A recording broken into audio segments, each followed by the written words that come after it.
Oğlaq. Oğlaq bürcü isə həyatın ciddi tərəfini seçən,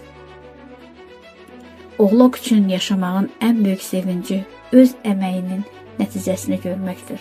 Onlar həyatda sabitlik və məqsəd axtarırlar.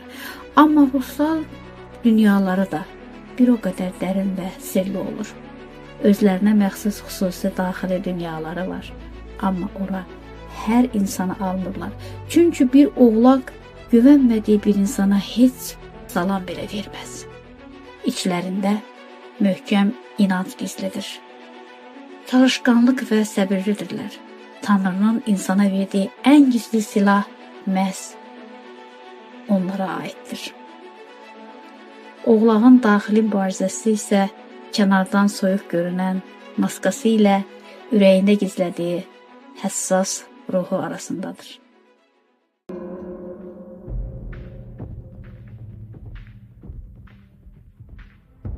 Tərəzi.